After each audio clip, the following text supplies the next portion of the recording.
నమస్తే. Coding questions and interview questions discuss చేసుకుందాము. Interview questions వచ్చేటప్పటికి ఓరల్ క్వశ్చన్స్ కదా, బేసిక్స్ అడుగుతారు, డెప్త్గా కూడా సమ్టైమ్స్ అడుగుతారు. అండ్ కోడింగ్ క్వశ్చన్స్ వచ్చేటప్పటికి మనం ఎగ్జిక్యూట్ చేయాలి కదా, ఆర్ కోడ్ రాసి చూపించాలి పేపర్ మీద. ఇక్కడ చూసేటప్పటికి వాట్ ఈజ్ ఎన్క్యాప్సులేషన్ ఇవన్నీ అడుగుతున్నారు కదా. What is data abstraction, what is interface extends, what is abstract method, difference between the abstract method and interface method, ఇట్లాంటివి అడుగుతారు. మనకి ఏంటంటే ఎన్క్యాప్సులేషన్ గురించి మనం చెప్పాలి. ఓన్లీ అంటే డెఫినేషన్ చెప్పేస్తే సరిపోదు, సమ్టైమ్స్ డెఫినేషన్ చెప్పినా సరిపోతుంది. బట్ ఏంటంటే రియల్ టైమ్ మనం ఆబ్జెక్ట్స్ గురించి ఎక్స్ప్లెయిన్ చేస్తూ ఉండాలి. అంటే మనం ప్రైవేట్ మనం మెథడ్స్ని మనం ప్రైవేట్ వేరియబుల్స్ డిక్లేర్ చేసుకున్న తర్వాత out side of the class మనం ఎలా యూటిలైజ్ చేసుకుంటాము, ఎందుకు దానికి పర్పస్ ఏంటి, సెక్యూరిటీ ఎలా యూజ్ చేసుకుంటున్నాం, ఇవన్నీ కూడా మనం చెప్తూ ఉండాలి.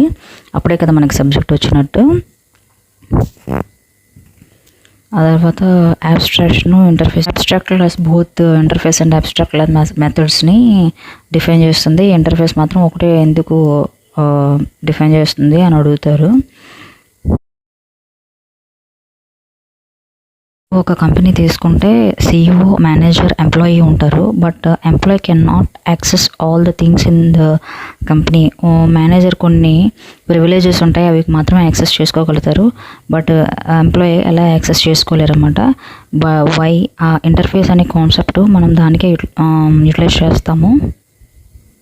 బట్ సమ్టైమ్స్ ఎంప్లాయీకి ఎక్స్ట్రా పర్మిషన్స్ ఇచ్చి యాక్సెస్ చేయమంటే ఏదైనా ఇంపార్టెంట్ ఫైల్ ఉంటే అప్పుడు ఎంప్లాయీకి యాక్సెస్ ఇస్తాడు అనమాట. దానికోసం మనం అబ్స్ట్రాక్ట్ క్లాస్ యూజ్ చేస్తాం అనమాట. అది డిఫరెన్స్ అనమాట అబ్స్ట్రాక్ట్ క్లాస్కి, ఇంటర్ఫేస్కి.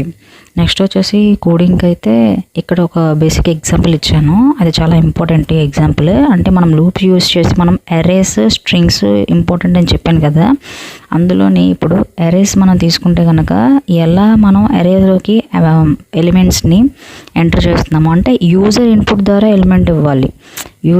మనం మామూలుగా డైరెక్ట్గా అక్కడ ఎంటర్ చేసి ఇవ్వడం కాకుండా యూజర్ అవుట్పుట్లోనే మనం అదే ఎగ్జిక్యూషన్ టైంలోనే మనం కొన్ని వాల్యూస్ ఇస్తే అది రిట్రీవ్ చేసుకోవాలన్నమాట. ఆ వాల్యూస్ రిట్రీవ్ చేసుకొని మనకి ఎరోలోకి ఎలిమెంట్స్ని అరేంజ్ చేసి మనకి అది షో చేస్తుంది అనమాట అవుట్పుట్లోని.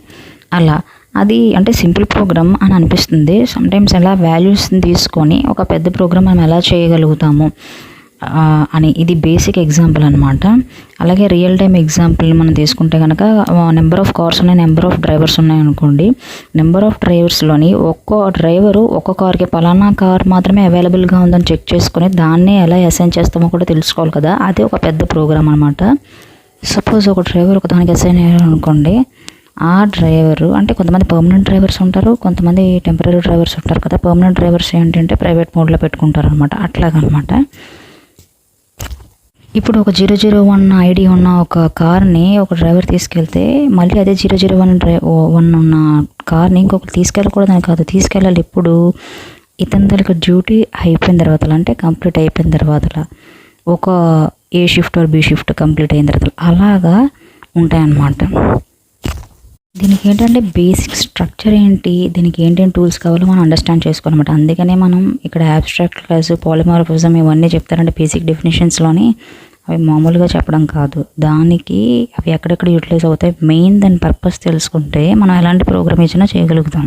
ఏంటంటే బేసిక్ అరేస్ ఇవన్నీ బాగా నేర్చుకోవాలన్నమాట. ఎలా అరే ఎలా డిఫైన్ చేస్తాము, అందులోకి ఎలిమెంట్స్ని ఎలా పాస్ చేస్తాము, అవుట్పుట్లోకి ఎలా వస్తుంది, ఇవన్నీ బాగా నేర్చుకుంటే అన్నీ బాగా వస్తాయి. అవి వస్తే ఏంటంటే పేజ్ని ఎలా ఎక్స్పోర్ట్ చేయాలి అవి కూడా మనం నేర్చుకుంటాం.